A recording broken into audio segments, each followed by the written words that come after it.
going on, everybody? My name is Grace Harris. And I'm Victoria Fenton. And this is the Unveil podcast. Yes, indeed. Welcome. Welcome back, one and all. So, quick check-in, Grace. How are you today? Feeling good. Yeah? Yeah, I'm feeling good. Life is trucking along.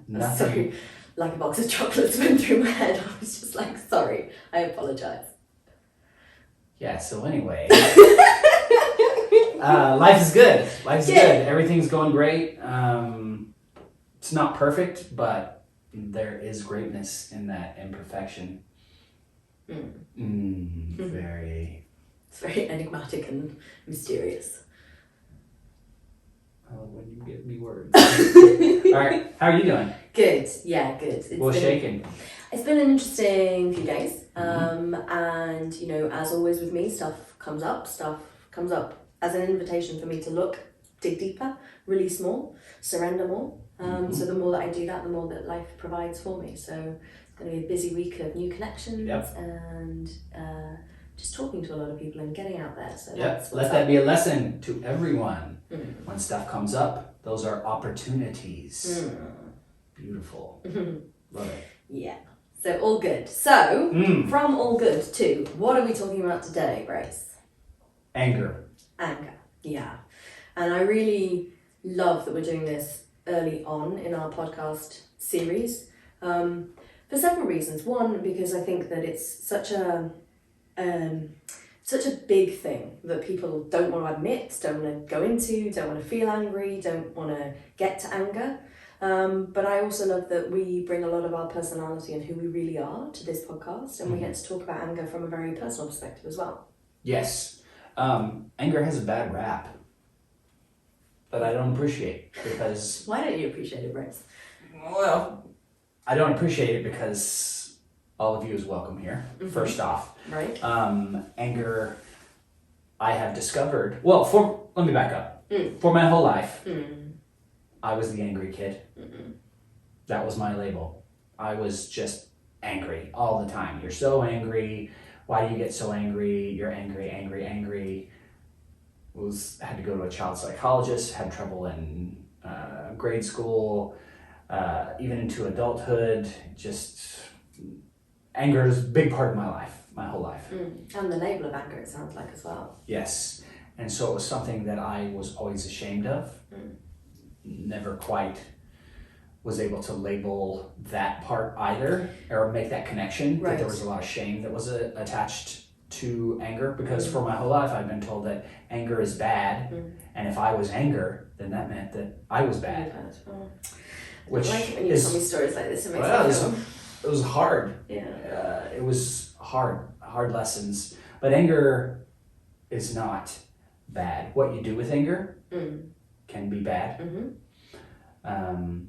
But anger itself is just an emotion. It's just another signal that, especially for me, because I am in human design a manifester, it's my not self theme. So when I am feeling anger, that is really just a signal for me that something is off, things are not aligned, and it's my opportunity to feel that emotion, pause, see if that emotion has any messages for me. If that makes sense, then I can go into that a little bit more.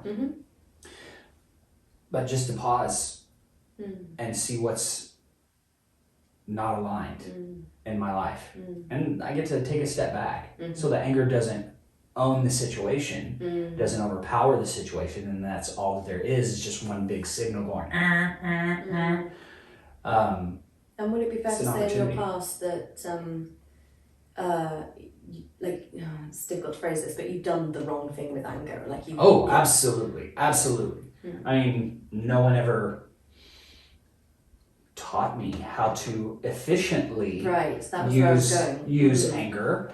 Well, and it was just something that you can't do it. It was unacceptable. Dad can do it. Dad can do it. Nobody else can do it. Mom can do it, but not to Dad. Okay. You know, so there are these dynamics. Like Dad can yell at everybody. Mom can yell at the kids and the dog, but not at Dad. Right. And then the kids can yell at the dog, but nobody else. And they can yell at each other, but nobody else. And Right. then you have the hierarchy of siblings Siblings. and friendships and those different dynamics as well. So anger is quote unquote accepted in certain arenas and then not in others. So you have this, at least in my household, Dad could get angry, but I couldn't. That You must know, be my so anger was hard. not validated. His anger was either, I wouldn't even say validated, Just allowed. just allowed.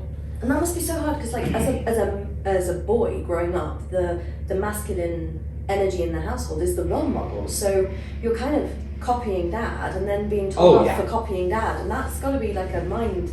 Oh fuck, yeah, for a better word. definitely was a mind fuck. Definitely was a mind fuck. Wow. But my anger, I found out, was multi-generational. I don't necessarily know how that passed down, maybe just in mimicked behavior. And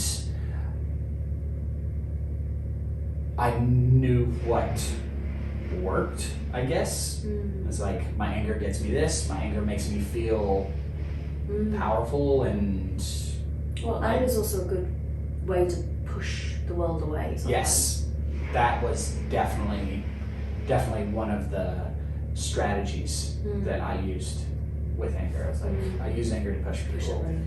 And it's so interesting because this is super general, and please people don't get woke or like prejudice at me, but anger is very masculine in nature, it tends to be. Yeah, it tends to definitely. be much easier for men to get to anger than it is for women to get to anger. And I deal with a lot of female clients who, you talk about anger and it's like it's an emotion they've never experienced, and it's a battle to get them to recognize that they are experiencing the anger, but they're quickly jumping out of anger because it feels such an unsafe frequency. Yeah, I was gonna ask you, is that something that you felt you were taught, like women are not allowed, it's not becoming of women to be angry, or what do you think that the difference is, at least in your experience through coaching? Well, through coaching, and personally, they're probably slightly different actually. I think I was a temper tantrum child, and like speaking in human design, I'm actually open emotionally, so that's common for somebody who's not got a defined emotional wave for themselves. But so I would have outbursts of emotion, and that is very non-specific because it would be sort of histrionics rather than anger per se. So that was kind of my way, but was, you know, taken to a counsellor when I was 8 because I was like emotionally dysregulated. Yeah, right. Me too. And I went to a child psychologist. Yeah, and I'd had a meltdown because there was no Ribena in the fridge or something stupid, and it was like, oh, final straw. And my parents had divorced a couple of years earlier, so there was a lot of kind of, that was the trauma that I wasn't dealing with, but whose trauma was that, etc. But I didn't default to anger, and I don't know whether it was because society didn't tell me about anger, or because my mum didn't do anger. She certainly did kind of quiet rage, but not like feeling the anger. And it's really, and through coaching, there's a lot of, I think, anger when you are a quote unquote repressed majority, if you like. So the female is very much kind of feels lesser than the man. It's a, you know, you can argue until the cows come home about equality and all that kind of stuff, but there is historically and ancestrally this kind of, we feel like we are not the powerful gender. Yeah. So having anger is often seen as it's often felt as a not safe place to go because we will scare people away. The very thing that you were doing it for, you wouldn't necessarily want to do as a woman. And it's very easy for us to access other emotions. Why do you think you wouldn't want to do that as a woman? Women need support. Like the energetic of a woman is support me, please protect me, please have the infrastructure of protection around me. As the archetype of the feminine can give birth to life. It is very giving, but in order to give, it needs to be given to. So women have a great big need vibration. We need things from the man. Masculine's completely the opposite. So the more that we push people away, particularly men, that's why most women are people pleasers. No, why most people pleasers are women. There is this kind of, we need to keep people on side because we need our tribe, we need the community. We have this sense, and it's so primitive that it's much deeper than conscious, but we feel like we can't offend people because we have to be perfect and keep everything together. So we'll much more easily go to crying and emotion and sadness because it's an easy route for us, and it's societally way more accepted because, you know, oh, it's just a woman crying. Whereas men don't often go to sadness and upset; they'll often go up to anger instead. So I think it's a partly a gender thing, partly a what's society accepted thing, and also what's modelled to you thing. So I grew up in a household where my dad left when I was 6, so my main caregiver was my mum, and she was around me all the time. So she was going to become my person who I modelled myself after. And she was so conscious not to get angry with my dad in front of his children. Like, she actually went to a lot of lengths to make it clear that we could always see my dad every other weekend, and she didn't get angry about the divorce and all of the stuff that had happened publicly with us when we were young kids. She really tried hard not to. So I think I picked up her repressed rage, but I didn't witness her lose her shit very often. Got it. It's interesting, and it is like, it's a default for some people just to go to anger. And I think, again, through my kind of history, anger never got me anywhere. Like, I would get angry with the doctors when I was ill, never got me anywhere. Got me a further kind of diagnosis, or a further, like my mother was labelled manic defensive at one point because she got angry with the doctor who was not looking after me properly. And it's just like, women get labelled when we're angry, we don't actually get validated. So I think it's another part of it, and another part of the evolution. Yeah, I think that part is huge. You guys, I say you guys, like, you don't get validated. It's like, oh, that's sweet. Right. Or you're crazy. Or pro-feminist woman, or like, yeah, whatever. Or it's like, you're a bitch, you're just too much. Yeah. And in a way, let's just make this fair. Like, you were being told you were too much too.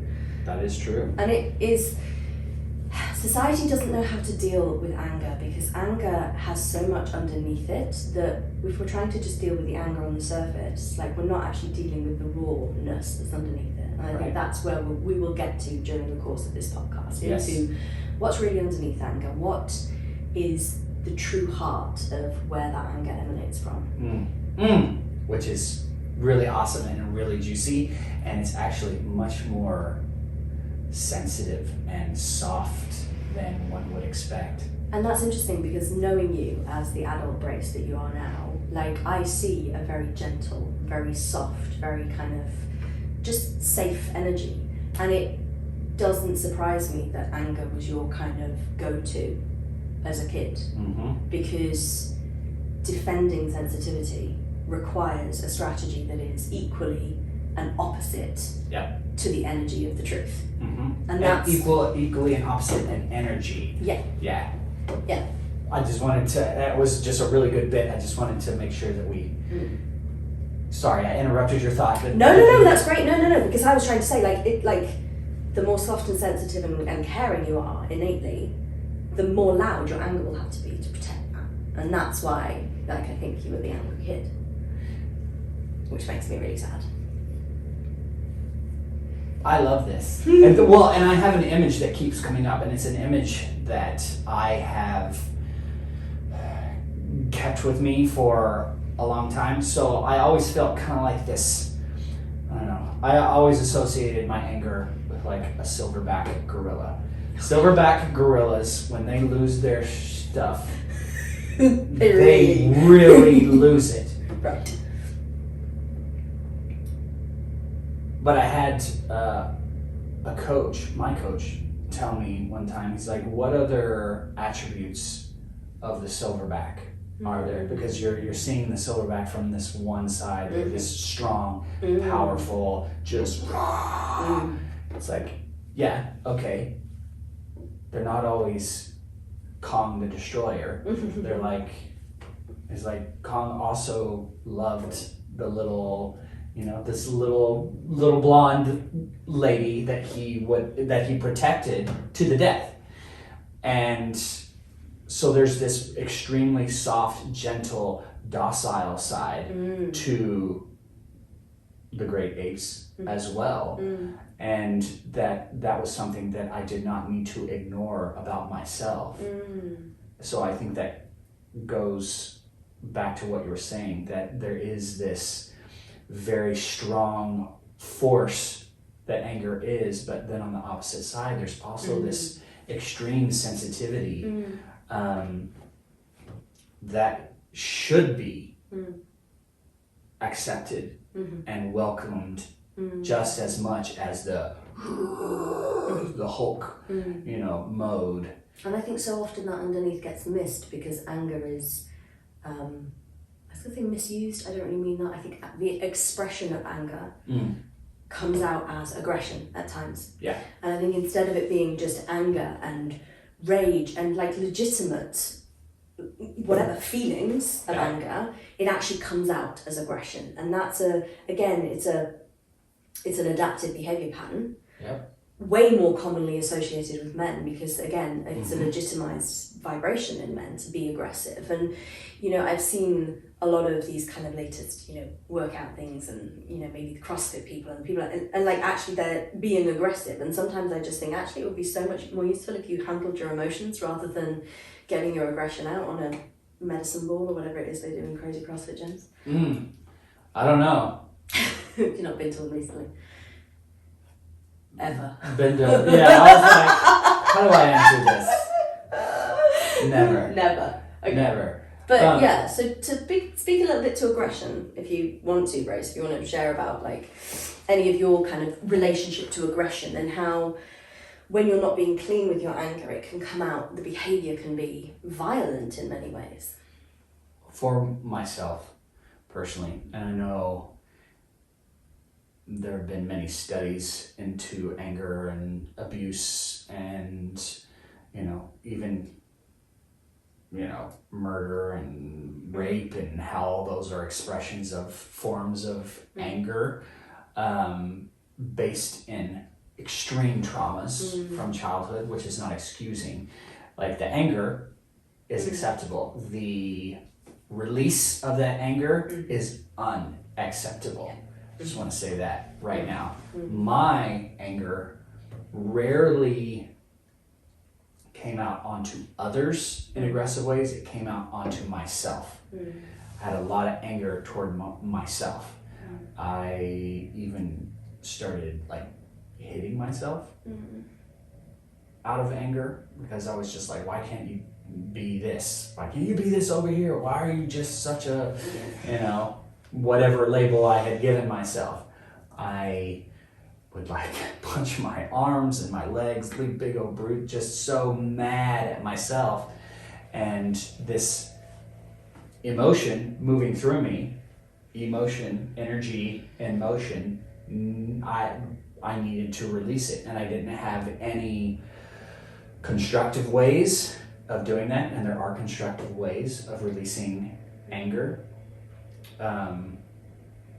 Some which may feel aggressive.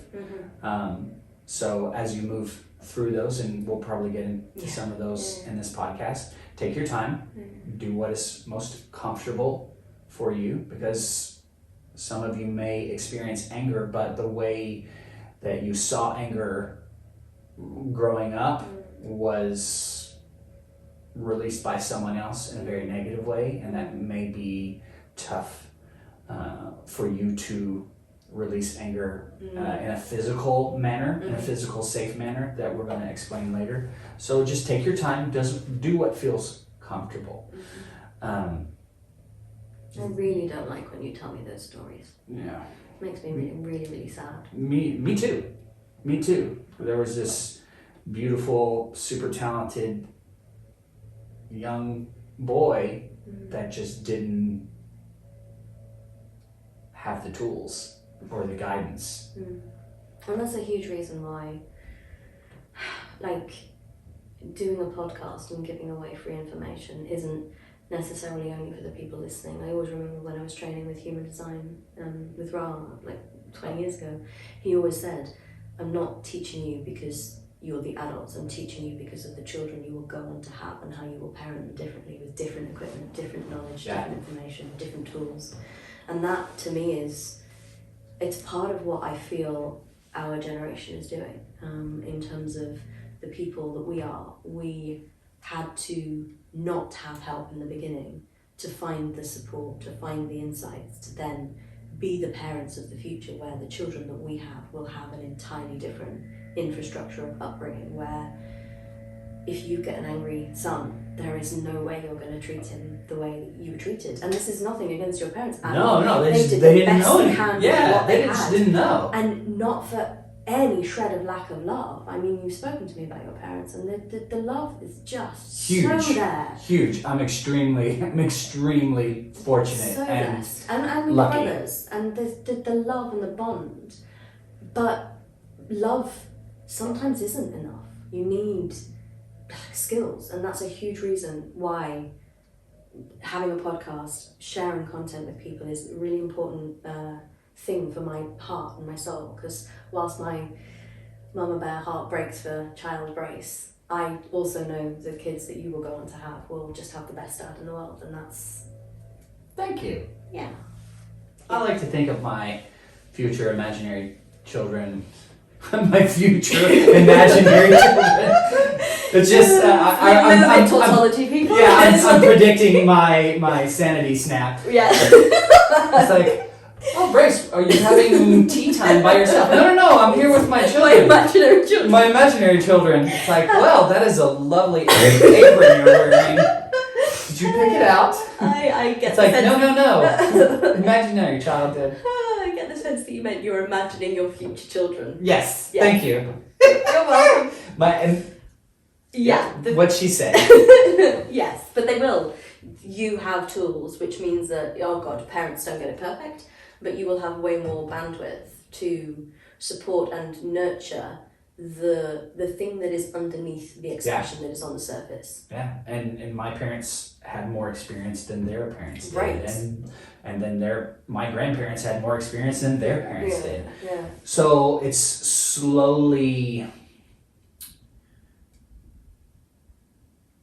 through each generation, like slowly unwinding. Yeah. And now with myself, I'm hoping, this is my plan, Well, and to so many generations, eradicate that. And that's happening at the moment. And if anybody's sensing the kind of crazy of the world at the moment, what I know from what I'm witnessing is that there is the generational change makers are in this generation. We are the generation where we stop the passing down of the generational and ancestral wounding, and we actually go, not in my name. And that is a huge movement that's happening at the moment, and it's why there is an exodus to Austin and the nodes that are cropping up with people who are kind of quote-unquote conscious living. It's like, this is happening, and it's part of the reason why there is so much darkness as well, because the darkness always tries to minimize the light, hence anger, trying to overcome the sensitivity. It's always, they have to exist in opposition and polarity.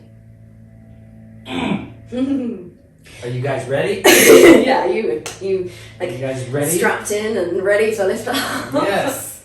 But it's interesting as well. So I think the thing that I would love to say, because it's the expression of anger in that way, because what you're talking about is actually self-harm, and that is it's a huge expression of anger towards self.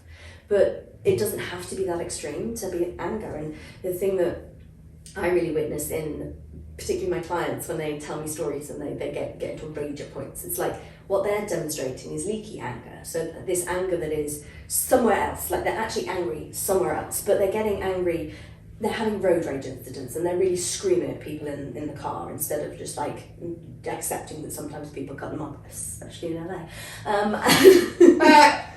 Driving is crazy here. But then there's the kind of like, you snap at the kids because you haven't dealt with the anger during the day, or you get really enraged at global affairs stuff and you become a social justice warrior because you're not dealing with your own personal anger issues inside. That's another way that anger can kind of manifest on the surface without it seeming like you're actually at fault or angry at all, because everyone can like put up with snapping at some dude who cut them up on the freeway. But actually, where's that coming from? Like, where is it really coming from? Where is it coming from? We invite our audience to look at your own life. Just right now. Just take a moment. Just reflect. When have you snapped at your child, your partner, The television. the television, your server at a restaurant. It's like everyone's just doing the best that they can Right. with what they have that day. It's like, where are you, not necessarily falling short, but where are you compromising your integrity? Yes. Yeah. And I feel that so much of these leaky anger situations are legitimized, and we just go, oh, yeah, it's fine. Yeah, it's just the way somebody is, or that person is, or whatever. And but I always see it, like we said to begin with, it's an invitation. It's like, wow, okay. And there's no judgment, there's no guilt, there's no shame. Like if you catch yourself in a leaky anger moment, having a freak out at something completely inanimate, and you're kind of like losing your shit, the goal isn't to then hate yourself for losing your shit at something that didn't deserve it. It's to go, wow, self-reflection moment. I just lost myself in a world of rage at something that was totally not worth my energy. Where am I really angry? Where am I really suffering? Where is the truth of this? Yeah, and it's not so much, I would say, where am I really angry, but what is off? Where am I not aligning? Does that? It does, and I think this is the perfect point for us to really go into the meat of anger, particularly for you. And you've taught me this, that this has been part of my experience of witnessing you on your journey. You've been the one who's kind of shown me the doorway into what truly is underneath anger. What is anger really? So, from my experience, and this is something that happened through my own journey, my whole life, anger has popped up. It's popped up in my parents, it's popped up in me a lot, my whole life. And I was scrolling through Facebook, as one does, and Yes. there are a couple of really amazing coaches that I follow. And there's one gentleman, it just so happened that day, because I was just in a really bad place, I was really angry at myself, and his little blip was on anger. So I paused and I watched it, and one of his clients was asking him what his opinion was about anger. And he said, anger is unresolved love. And then he went on to kind of explain that, but not really. And I just sat there even more upset. It's like, anger is unresolved love? What does that even mean? That doesn't connect. What are you saying? And all of a sudden, something in my head, intuition, whatever, was like, you need to journal. So I started journaling, just bitching and whining and complaining, and then I was like, anger is unresolved love, what does that even mean? What is that? And then all of a sudden it was like this massive, like literally my head exploded. It was crazy. And then all this realization happened. Any time in my life that someone became angry with me, or that I became angry, was a time when I was trying to form an expression of love. For instance, because I know that may be confusing, I would ask a girl to dance at a dance, and she would say no, and I would become angry, not at her, at myself. What's wrong with me? And then I would not realize that it was like I was trying to give an expression of love by asking her to dance, because dance was one of the ways that I expressed myself and my joy, which are all like joy, excitement, pleasure, all kind of aspects of love. And I would take that rejection as something is wrong with me, because I didn't know that anger was unresolved love. So I turned it into something, either I'm ugly, I said the wrong thing. I needed to justify it. And we talked about this in one of the other podcasts. Human beings, we have to justify why things happen to us in our life, and a lot of the times we justify those things the wrong way. Completely inappropriately, yeah. And so I grew up thinking that I was ugly, that I was good at these things, but not at these things, that women weren't attracted to me or whatever. So I came up with all of these reasons why. But what was actually happening is that I gave an expression that is personal to me, my personal expression of love, and it was rejected. So my love was unresolved. And what I realized is that some of my stories from when I was young, some of the stuff happened with my father, and I'll get a little bit personal, but I would get frustrated with myself. My dad would want to help me. I could feel him wanting to help, but he didn't know how. So he couldn't, in his mind, express his love. Like his love was going to be helping me, but he didn't know how to help me. And then he would become angry because his expression of love was unresolved. He couldn't show it to me or give it to me. Yeah.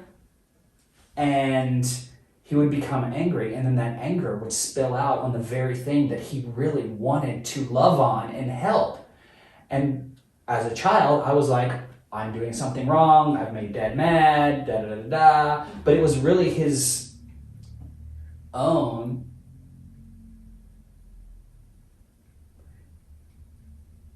he didn't know what was happening. Just like I didn't know what was happening. So he would get angry, but then he would get angry about him being angry. Yeah. So it would just compound on itself. Then he was like, oh, why, I'm angry now. I don't want to be angry. And then the anger would just grow and grow and grow. Well, and as the sensitive kid as well, I'm imagining that it wasn't just what he was actually saying, it was the frequency and the energy that he was holding as well. And you're picking up on all of that. And even if he says nothing, you're like, yep, Dad's mad. He's doing that thing he does when he's mad. And that just compounds inside you as well. Yeah. And then I watch him and, I just repeat the same thing. And so what I found is like anger, I would say 9 times out of 10, unresolved love. Whether that be for yourself, for someone, expressing it to someone else, expressing it to yourself, or not being able to express it, or not knowing how to express it, or thinking that the way you are expressing it is wrong, and that it should have been expressed different. And because it wasn't received by someone else, that there's something wrong with you. And it just, this cycle just happens. I don't know if I'm explaining this. No, that was brilliant. And properly. Just to bring it into some practical things as well. Demystify the word love a little bit.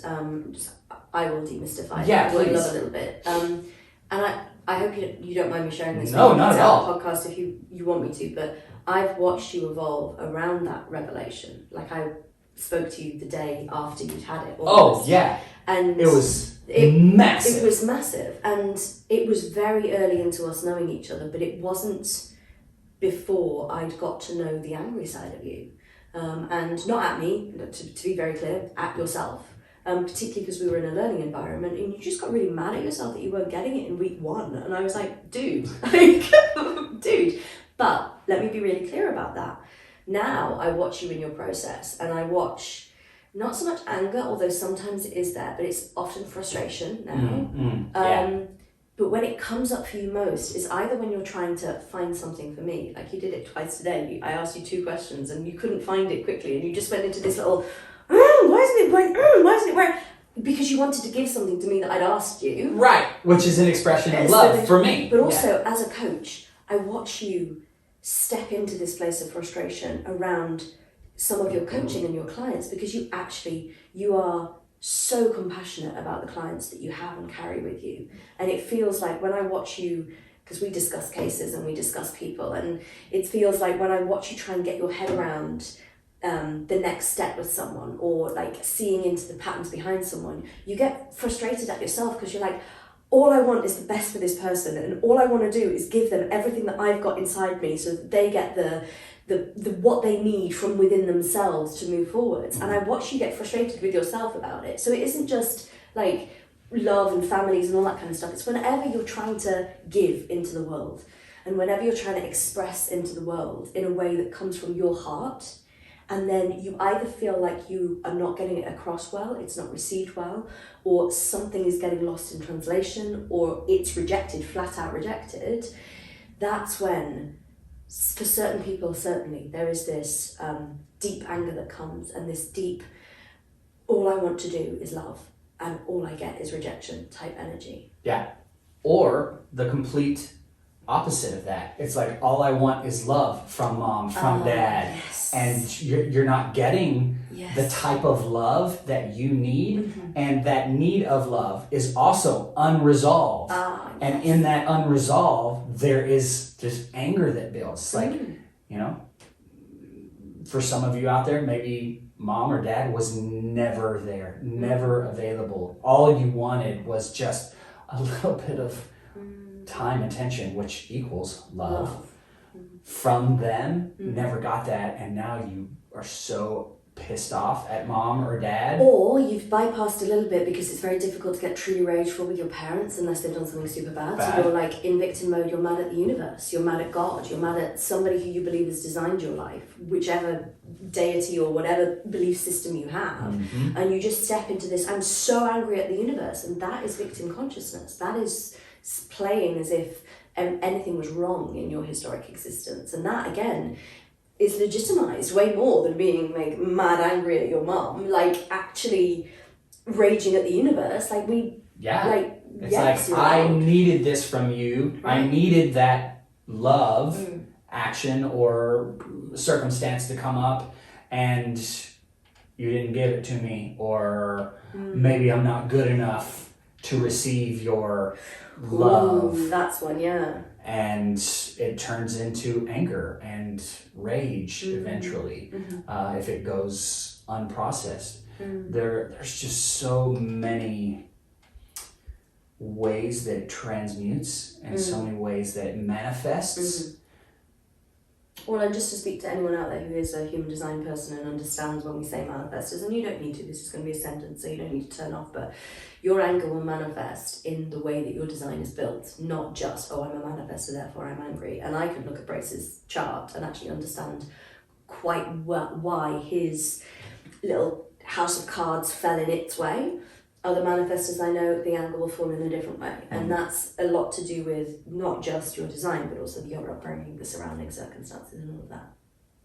But it is myriad. The anger is so pernicious because it just transforms into other things if we feel like we can't actually express the anger, and therefore will come out in other ways, which can be very easily legitimized. And that's the problem, because somewhere underneath anger is, when we say unresolved love, it really is deep pain. That's the worst thing in the world to do to someone, is to not allow them to have the love that they are and they deserve, and then to not receive their expression of love. Like it's because love is the essence of who we are as human beings. We're right at the core wounding here. We're right at the crux of, if your love is not being met or you're not being given love, you're literally being demonized by your fellow humans. You're being told you're less than human because you're not love. You know? It's huge. It's absolutely huge. Yeah, it was the day I had that revelation, just so much made sense in my life. Yeah. Why anger had been such a big part of it, how I had interpreted situations and circumstances from my past completely shifted, because I understood so much. Before it was just, I'm just angry. That's what I am. And then it was like, holy shit, that's not what I am. That is literally time and time and time and time and time and time and time and time again. It was this version of some sort of unresolved love. And I was like, no wonder, had I known all of that back then, I could have literally paused, stopped in a moment, and been like, wow, okay, I see what is happening here. And being able to understand why I felt like a crazy person my whole life.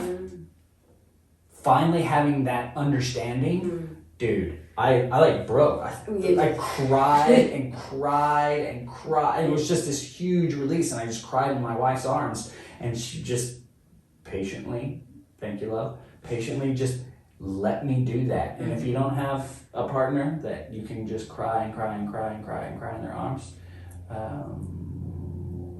you're safe to do on your own. You'll be fine. You just need to self-soothe afterwards. That's the key of having, because I think the magic of you and your wife is there is such a deep, completely resolved, completely met love in that relationship, which means that when you were going through all of that, to have your love then come out through the tears, through the emotion, through the softness, and the finally cracking into the deeper vulnerability probably than you've ever shown her before, having her there to just meet you with complete and open love was your medicine, absolutely your medicine. Yeah, because in those tears there was just all this forgiveness that I was giving myself. Forgiveness for not just myself, but for my parents, for friends, for like teachers that I had held grudges against, like all just so much made sense to me. And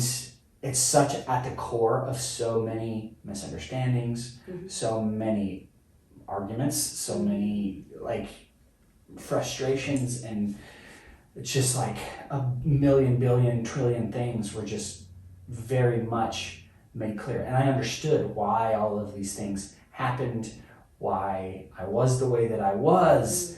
Well, and it was like, it actually meant that I had this massive heart.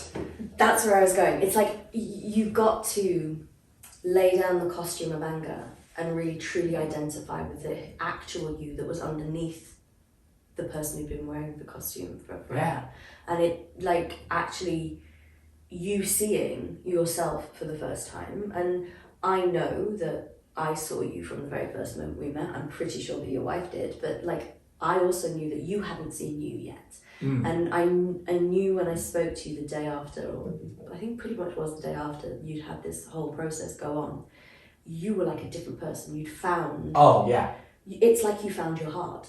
And it's not that it wasn't there, it's not that you weren't a massively compassionate person, but it was like you actually finally let go of this shroud of, but I'm not good enough because I've got this angry bit of me, I've got this demon that I don't want to be anymore. And that's the bit that you let go of. But in letting go of it, you found like the pot of gold at the end of the rainbow. You found the you that was there underneath all the time. He was unveiled. He was, yes. I love it. Well, thank you for saying that. No, it was a huge moment, and so much made sense. And then my anger wasn't like you were saying, like this demon, like this thing I had to get rid of. Yeah. It was like absolutely essential. Anger is built into our DNA. It is there to activate us. And when going back to gorillas, and like his anger is a protective thing. Going back to the masculine and feminine dynamics, anger and even legitimized aggression at times is exactly what you need to defend the tribe. It's like you have to. It's like essential for survival. Absolutely. And like so, we have conversations where you're like, you would defend me against anyone coming in and trying to hurt me and all that kind of stuff. Because like with my big muscles. Yeah. I think you need to get to the CrossFit gym in order to get those. Where's my medicine ball? Funny. It's over there in the corner? Yeah, it's over there. Yeah, it's too heavy.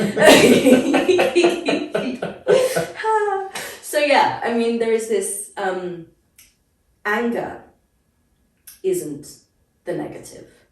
What we do with it, what we feel about ourselves because of it, how we use it, how we don't use it, and how we repress it, that's the complexity. Yeah, anger is a powerful energy, it's a powerful emotion, and it is designed to be powerful to get your attention. And once it has your attention, it is up to you as the individual to be like, okay, my attention has been got. Now I get to, now that you're aware, you get to make the choice. Yes, and we're not going to just leave you with, make a different choice. We will give you some practical stuff, because when I was like thinking about this, I was thinking, well, this is not something I overly relate to in terms of like anger as a thing, but it's the same as anything that is there to get your attention. What it's calling for is attention. Mm-hmm. It actually wants you to notice it, and it wants you to figure out where you misaligned. So the first step for how to deal with anger is, when it comes up, as you were saying, invite yourself to have that pause. Like, give yourself the grace of feeling rage and having even a hair's breadth of a minute just to go, oh, interesting. Yeah, your anger is okay. I'm not saying once it comes up, you need to figure out how to put it out. Let it run its course in a healthy way. So continue to be in integrity with yourself. And by that, I mean, be honest, open with yourself. Allow those emotions to flow, because as soon as you start to try to push them down or away, they're going to just scream louder. Well, and it's the same thing as we were talking about in trauma. Like often the event is not enough. It's the event plus the guilt and the shame and the judgment that we layer on top of it. Same with anger. Like, if that anger comes up, a lot of your problem, I'm betting, was like, you get that first whiff of, I've gone into an angry space, and you're instantly in, oh shit, I need to hide myself, I need to not be around people because I'm just going to go into a rage. I remember you saying to me once at some point, I don't want to be angry with you. It's like, I know you're not angry with me, just be angry. And it's like this whole kind of like, all this stuff that came with it. It's like, no, this is not okay. This is not okay. It's like, no, anger is okay. Yeah. What you do with the anger is most of the time not okay, unless it activates you into a positive outward expression of stuff. Thank you. Yes. And so we get to like notice and work out your why. And the one thing I'd say about working out your why is, if you can't do it in the moment of rage or anger or whatever you're labeling it, that's perfectly normal, because your biochemistry is literally focused in like pursue, kill, defeat, rage, whatever. Yeah. So it isn't like you absolutely 100% need to work out the reason why in that moment, in that second. And it's like, because you're not thinking clearly. And next time you go into anger and you've listened to this podcast, you'll be like, oh my god, unresolved love. What? Where's my? Don't do it. Like, just, you're not thinking clearly. You're in anger. So be in anger, but be in anger with compassion and forgiveness and openness and spaciousness for that rageful demon inside you that feels angry. The more space you can give the anger, the healthier you will feel about it. And it isn't about having any second or third or fourth thoughts about the anger. Thank you, Terry Pratchett. Well done, anyone out there who got that reference. It's very much to do with actually just being in the emotion, recognizing it, feeling it, loving oneself through it. Mm-hmm. And maybe after the event, and we'll talk about the event and release in a second, but maybe after the event, you can journal. You can sit and you can cogitate on, okay, so that really came up for me then. Where am I feeling like my outward expression is either not being met, or somebody isn't giving me the expression of love that I need? Yeah. Like when I had that realization, I was angry from the night before. I barely slept that night. So it took like 12, 13 hours as I moved through my process, knowing as much as I already did. Yeah. You know, so give yourself a break, everybody out there, to allow that emotion to come to a point where it was a little bit more calm, and I was thinking a little bit more clearly, but it was still there and it still needed to move. Like that energy needed to move, and in that moment, my outlet was just journaling and thinking it out, because that's what worked for me. For other people, it may be doing a primal scream, like literally grabbing a pillow and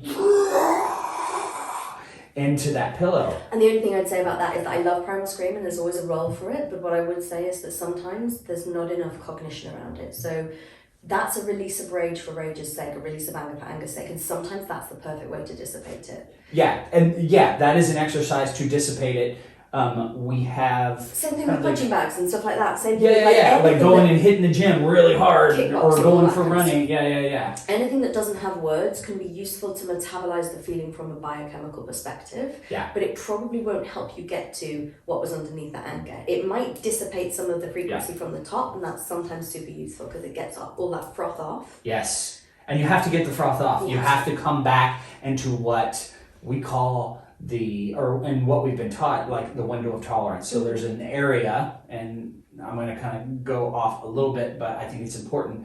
There is a window where we're thinking cognitively, where we're logical, where we can take in new information and make new decisions, or however. So it's the same space. Yeah, and it's the space where we're actually cleanly and clearly seeing the reality rather than operating from a place of tension. And that place is the only place from which true inspiration, insights, revelations are made. Insights. But Beautiful.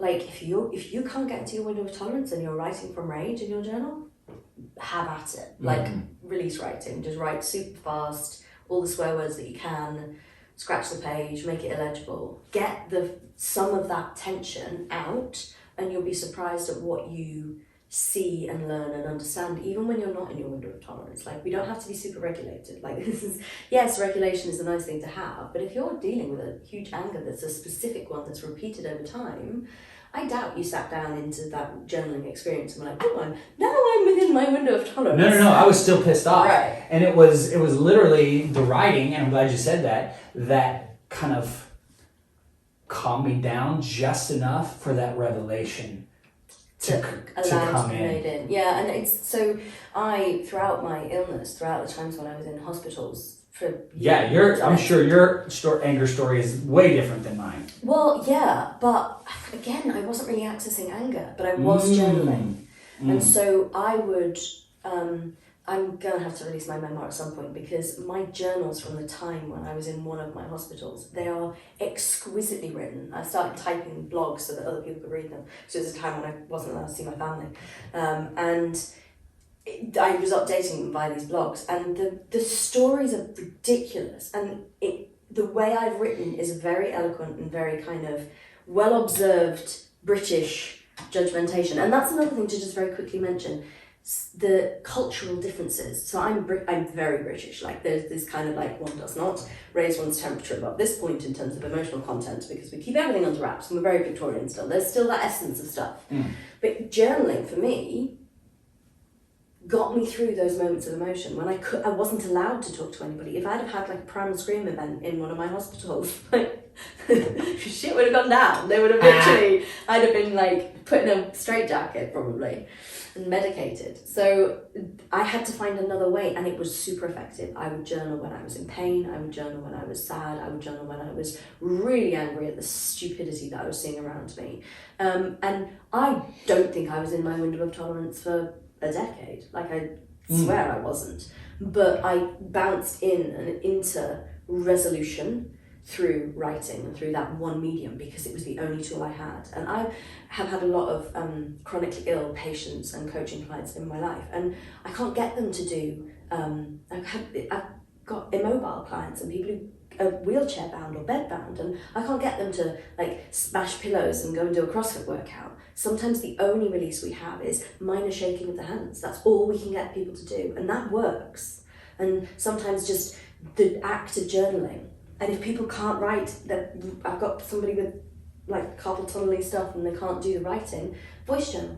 Talk into a voice notes app as if you're keeping a record and getting it out of you. Because the one thing to say is it's far healthier to get it out of you in all of these ways that we've mentioned than hitting yourself, hitting somebody else, snapping at your child, getting into a road rage incident on the freeways. Like, there's always a reason to express and not recycle. Sorry, I went off on a massive time. No, all that was excellent. Thank you. Now, where do we go from here?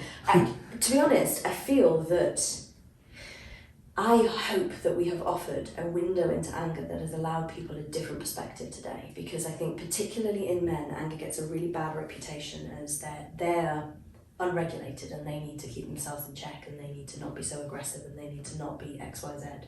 And that upsets me from a societal level, from a masculine, feminine archetypes level, from all the levels. It's like anger is so powerful. And I've watched, like I was saying, I've watched your anger change over time and become actually a really powerful force for you, a really supportive energy and I've seen you in emotionally low spaces since I've been here, and you weren't defaulting into anger. That was not where you were going. It wasn't there. And that just shows that when you make friends with your anger and all of the past experiences that you've had that have given you a sort of slightly strangulated relationship with your anger, the difference that's possible is enormous. And I feel like just following the steps that we've shared in this podcast might help people, hopefully will help people who've got a relationship with anger that is anything less than, okay, this is a really legitimate, valid emotion that needs expressing in the right way. Well, for those people out there who may not like to journal, yes, what are some other things that they can do to help figure out what it is, where is this anger stemming from? So I always say to my clients who don't love journaling, and there's many, that wherever you think best is where to be.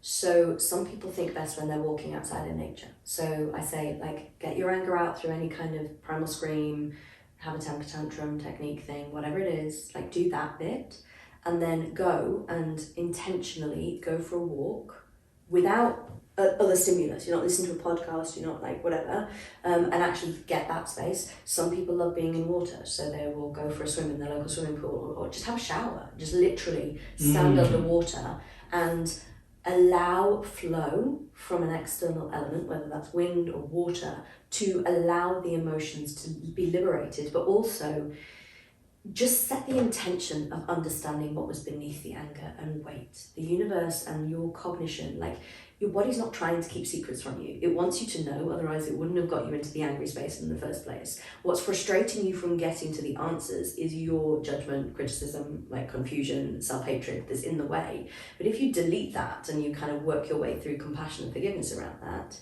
your body's literally wanting you to know why that anger is there. So just ask. Yeah, definitely there's the release in a positive way, whatever that means for you, whether it be writing or some sort of physical exercise or, primal scream or temper tantrum technique, which is a whole very specific technique. Don't just go and have a temper tantrum in the middle of the mall. It's probably Googleable, but we will talk about it at some point. Yeah. And then get to a point of regulation where you can actually think about everything that you've experienced, and then you're able to kind of do that redefine. Yeah.